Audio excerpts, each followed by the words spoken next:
El Anticristo, por Friedrich Nietzsche, parte 11. Pero los sacerdotes judíos no se dieron por satisfechos con falsear la idea de Dios y de la moral. Como no podían hacer uso de toda la historia de Israel, se desembarazaron de ella. Tales sacerdotes realizaron esa maravilla de falsificación de la que en buena parte es testimonio la Biblia. Con un desprecio absoluto a toda tradición y a la objetividad histórica, interpretaron desde un ángulo religioso el pasado de su pueblo, con lo que llegaron a convertirlo en una estúpida dinámica cultural de salvación y de culpabilidad respecto a Yahvé, de castigo, de devoción a Dios y de recompensa. Sería mucho más penoso ese acto tan vergonzoso de falsificación histórica si la interpretación que la Iglesia ha hecho durante siglos de ese proceso no nos hubiera vuelto casi insensibles al requisito de honestidad con el que se debería abordar las cuestiones históricas. Por si fuera poco, a la Iglesia la secundaron los filósofos. La mentira del orden moral del mundo es algo que se mantiene a lo largo de la historia y llega a ser incluso uno de los grandes temas de la filosofía actual. ¿Qué significa el orden moral del mundo? ¿Que existe de una vez y para siempre una voluntad de Dios respecto a lo que el hombre debe de hacer o dejar de hacer?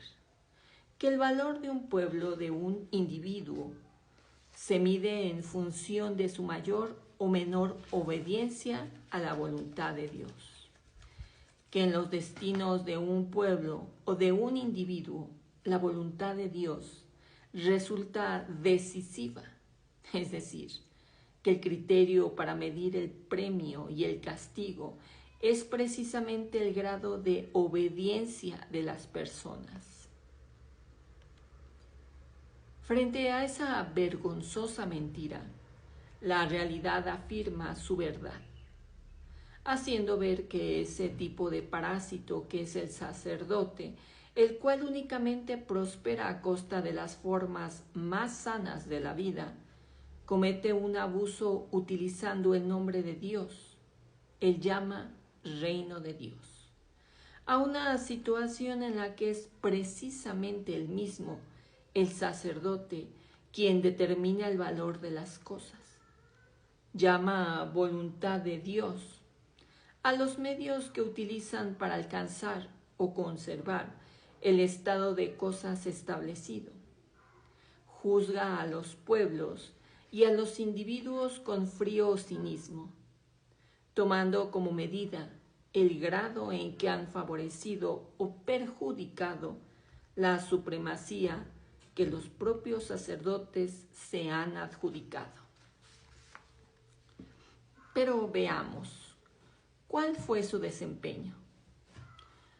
Por obra de los sacerdotes judíos, la que fue la época más esplendorosa de la historia de Israel, se convirtió en un tiempo de decadencia.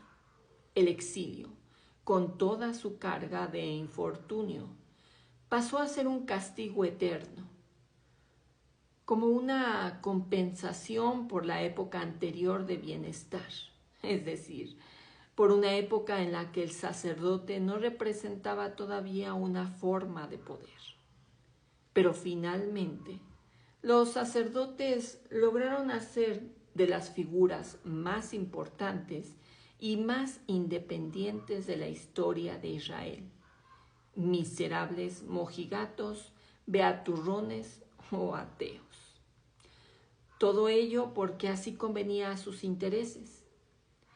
Simplificaron la psicología de todos los grandes acontecimientos hasta dejarla reducida a esa fórmula estúpida de obediencia o desobediencia a Dios. y luego dieron un paso más, la voluntad de Dios. Es decir, el conjunto de situaciones humanas que permiten que el sacerdote siga conservando su poder. Ha de ser comida, y para ello se necesita que de vez en cuando se produzcan revelaciones. Hablando en plata, resulta necesaria una elaboración literaria que apoyara la falsedad. Se descubren unas sagradas escrituras que se hacen públicas con toda la pompa hierática, con días de penitencia y llantos de lamentación por el largo tiempo en que se había vivido en el pecado.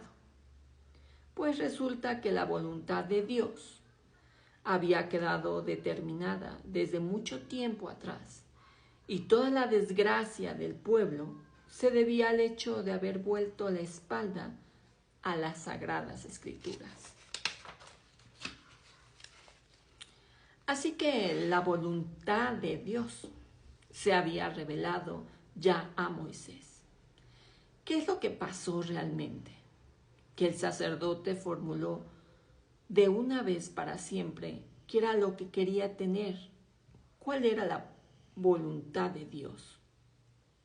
Y ello con un rigor y una pedantería tales que llegaba incluso a tasar los tributos grandes a pequeños que tenía que pagar el pueblo, sin olvidar los mejores trozos de carne, pues al sacerdote le encantan los buenos bocados. Desde entonces, todas las cosas de la vida quedaron ordenadas de tal modo que el sacerdote resulta indispensable en todo momento, en todos los eventos naturales de la vida: nacimiento, matrimonio, enfermedades, defunciones, por no hablar del sacrificio, la cena. Entonces se aparecía el parásito sagrado para desnaturalizarlos, o por decirlo en su lenguaje, para santificarlos. Es preciso entender que toda costumbre y toda institución natural, el Estado, la justicia, el matrimonio, la asistencia a los pobres y enfermos, etc., toda exigencia inspirada en el sentido de la vida, en suma, todo lo que tiene su valor en sí, queda convertido por la acción del sacerdote, o en virtud del orden moral, del mundo por él impuesta, en algo desprovisto, por principio, de valor, en algo contrario al valor. En ese tenor se precisa una sanación, un poder que sea el que confiere valor, negando así la naturaleza y creando un sistema de valores propios. El sacerdote desvaloriza, le quita su santidad a la naturaleza. Es el precio que hay que pagar solo para que él subsista.